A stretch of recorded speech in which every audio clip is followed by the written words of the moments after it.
seguimos avanzando en el Matinal del Sur junto a Claudita Peñaguilillo y es momento de presentar a nuestro siguiente invitado para hablar de un tema que en lo particular me llama mucho la atención. Creo que es necesario abordarlo.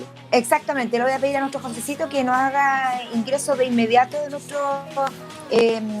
invitado. Él es Alberto Larraín, psiquiatra, profesional y docente de nuestra Universidad Autónoma de Chile. Muy buenas tardes ya. Muchas gracias por la paciencia. Estamos Nicolás y Claudia ajustando los tiempos. Bienvenido, Alberto. Muchas gracias por la invitación.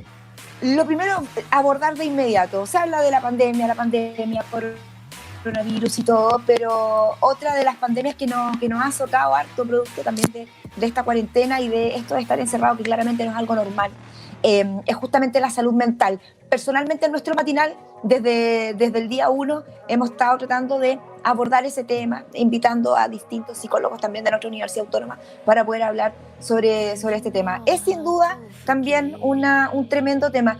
¿Considera usted, Alberto, como psiquiatra, que se está tomando en serio y con la gravedad que merece el tema de la salud mental que está provocando toda esta situación, o cree que estamos al debe? A ver, para responderte bien en simple, efectivamente la Organización Mundial de la Salud ha dicho que de los 4 factores que van a implicar el tema de salud de la pandemia, el de salud mental va a ser el más grave y el más prolongado. Y le ha pedido efectivamente a los gobiernos que le pongan especial énfasis.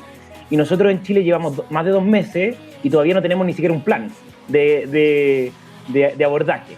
Entonces es bien complejo, porque yo creo que hoy día todas las personas tienen bastante clara la percepción respecto al impacto que está teniendo en su salud mental. O están con angustia, o están durmiendo más mal, o andan más cansados, o están con más estrés.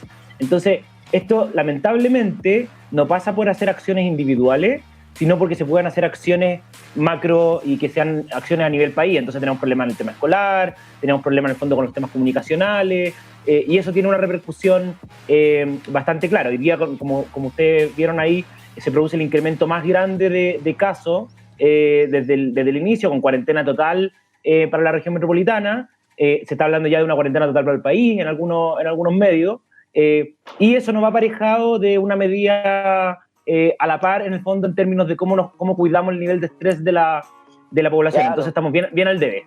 Exacto, Alberto, pero disculpe, usted hablaba de acciones individuales. Por ejemplo, acá en Temuco,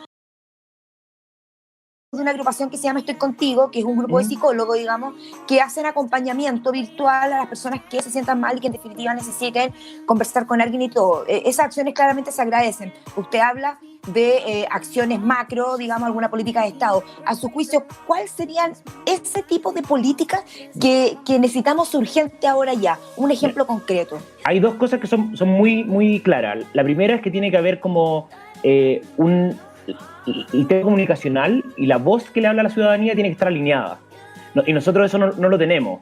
Cada vez que sale una noticia, hay una contravoz que sale diciendo que la información es mentira o que la información no es correcta. Y ha pasado sí, con todos los factores, el tema de los ventiladores, el tema ahora de los suministros para los PCR, el tema respecto a si los niños vuelven o no vuelven a clases, si se cierran o no cierran los malls.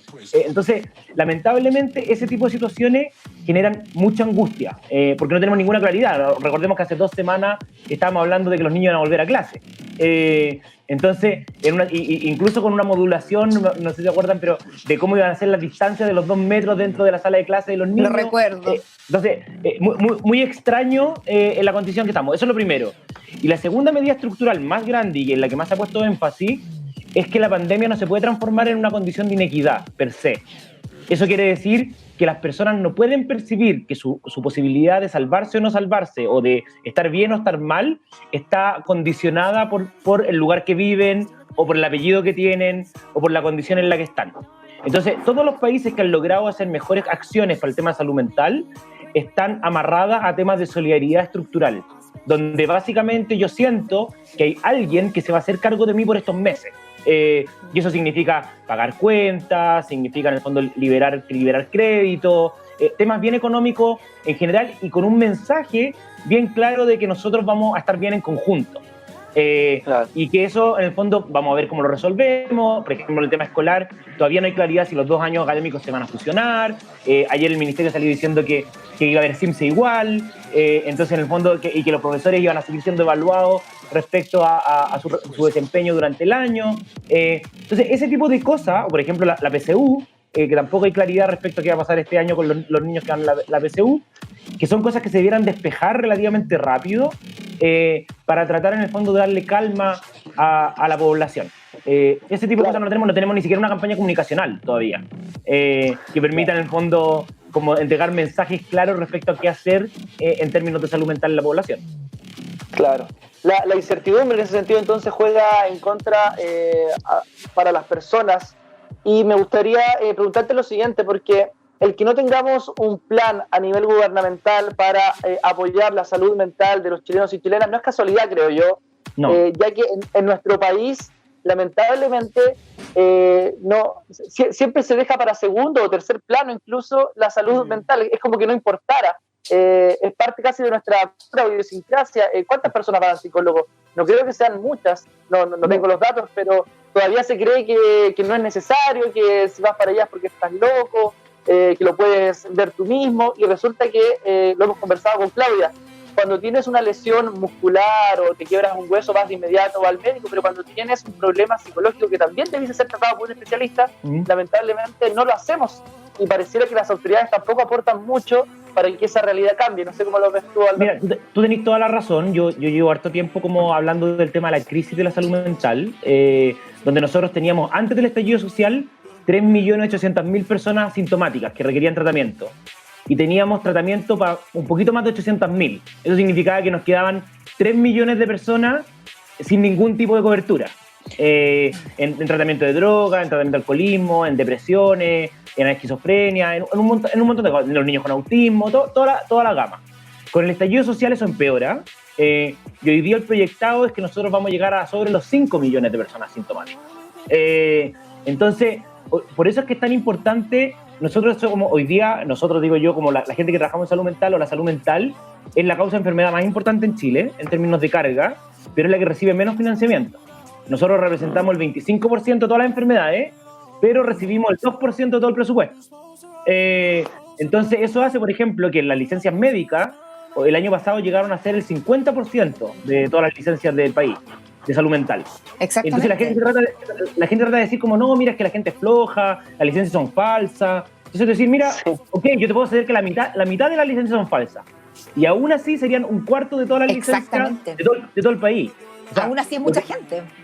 Hay mucha gente, y lo que nosotros vemos recurrentemente es que cada vez las personas están más graves, los casos son más complejos, es más el nivel de daño. Yo ayer subí a Twitter, por ejemplo, que me tocó atender a una persona ayer que no llevaba sin comer durante 4 días con una depresión. Entonces, ¿cómo lo saco yo de la depresión si está sin trabajo y al mismo tiempo está con hambre? O sea, no tiene ninguna de las necesidades básicas cubiertas. El remedio no va a hacer maravilla. Esto es mucho más complejo. Entonces, la salud mental básicamente es como la forma más cercana que tenemos de entender del tipo de sociedad que hemos construido. Es un tejido tan complejo que tú lo abordas y lo describes tan bien. Estoy pendiente también de la hora, sabemos que luego tienes otro contacto. Pero me acaban de avisar que tenemos 10 minutos más. Así que maravilloso, perfecto, podemos estar unos minutitos más. Sigamos entonces abordando el tema. Mira, para contextualizarlo, por ejemplo, en la región de la Araucanía, a mí me llama mucho la atención que en todos los análisis que se hacen respecto al tema del contagio, no se mencione que es la región más pobre de Chile. O sea, es un factor que es absolutamente indisociable respecto a la condición sanitaria que tiene. ¿Por qué? Porque efectivamente hay un grupo de personas que pueden no seguir las indicaciones de la cuarentena, pero también hay un grupo de personas muy grande que si no sale a trabajar no come. Entonces, eso hace que efectivamente el tema de salud mental, para que se entienda bien y la gente que nos escucha lo pueda entender, es un tema subjetivo, tiene que ver con cómo yo me siento. Yo no lo puedo juzgar, o sea, yo puedo, hasta la misma situación, en la misma pandemia, Nicolás, la Claudia, yo podemos tener reacciones absolutamente distintas. O sea, yo estoy tranquilo, tengo ciertas condiciones, no tengo problemas de pega, pero puede haber otra persona que está viviendo algo muy, muy complejo. Entonces, por eso es que es tan relevante. Han habido algunos reportes estos últimos días, aislados todavía, porque no tenemos tampoco la información del Ministerio, de que hay aumento de suicidio en varias regiones. Han salido al menos un reporte en Atacama, un reporte en Valparaíso, de incrementos de sobre el 160%. Y eso es complejo, está descrito, pero también es complejo porque no estamos haciendo difusión de que esto lo podemos resolver. O sea, lo podemos resolver con apoyo, lo podemos resolver con líneas directas de apoyo psicológico, podemos acompañar a la gente, y eso es parte importante de lo que tenemos que hacer. Alberto, ¿cómo podríamos segmentar el tema de la salud mental en este contexto? Me explico. Por ejemplo, tenemos a las personas que ya son diagnosticadas, ¿cierto? Y que tienen una depresión, ya sea endógena o una depresión por factores ambientales, ¿cierto? Que está subiendo tristeza porque no sé, se le murió el marido, personas con esquizofrenia, personas que son del espectro autista, en fin. Y podríamos segmentarlo, tú corrígeme si me equivoco, pero podríamos segmentar también las personas que ahora le están aflorando cosas que supuestamente pensabas que estaban normales por la vida y que se dan cuenta que están teniendo alguna especie de crisis de pánico, angustias complejas, ¿cierto? Que te logra dar palpitación, sudoración, miedo, problemas para dormir. Entonces, se me ocurre a mí que esas personas que puedan tener estos síntomas se puedan ver agravados y se pueda desencadenar en un tema más complejo aún, si efectivamente no pueden tener ahora una terapia que quizás si la abordan rápidamente podrían estabilizarla, pero si sigue, la cuestión se va a encrudecer en ellos, ¿no? Tal cual, tú lo estás diciendo súper bien, en el fondo. La división más fácil es decir, mira, las personas que ya venían con enfermedades mentales y donde el estrés las va a desestabilizar, y eso va a significar que muchos de ellos hay que subirle los remedios, hay que controlarlos más seguido, con la dificultad que ya teníamos de gente que no le teníamos tratamiento. Claro. Y están las otras personas que el estrés empieza a ser tanto o de tal nivel que empieza a gatillarle enfermedades que antes no habían tenido o que ellos habían ignorado y hoy día en el fondo empiezan a hacer agua, para decirlo en buen chileno. Y eso es muy dramático. El estrés es muy complejo, porque en el fondo el cerebro ante tanto estrés empieza a funcionar distinto. Y dentro de las cosas que empiezan a alterarse, por ejemplo, la memoria funciona más mal, nosotros tenemos menos atención, entonces es habitual, por ejemplo, que tú le estás pidiendo hoy día a los niños que aprendan, y los niños que ya están estresados dentro de su casa con un tema de cuarentena o todo, las condiciones no están dadas para el aprendizaje. Hay otros países en que efectivamente, por ejemplo, los papás les han transmitido que hoy día no están las condiciones básicas para que los niños puedan tener un buen aprendizaje. Versus el mensaje que nosotros damos en el país de que los niños tienen que seguir aprendiendo en sus casas. ¿Me entendí? Claro. Entonces, es un mensaje súper dicotómico, porque uno ve papás que están con mucha angustia. Tú dirías en la mañana imprimiendo guía para mis hijos, y era una cantidad de guía que tú decías ahí, mira, no puedo sentarme con ellos toda la mañana a hacer la guía. Sí, entonces, es muy complejo. Sí. Concuerdo plenamente contigo, pero se nos acabó el tiempo. Sí. La verdad es que nos quedaban algunos temas por tocar, pero probablemente vamos a contar contigo en otra. Yo te quiero pedir de inmediato para otro día, sí, absolutamente. Cuando usted quiera, aquí estamos, comprometidos con la universidad, además. Muchas gracias. Un abrazo muy bien, Alberto. Igual, gracias, un gusto.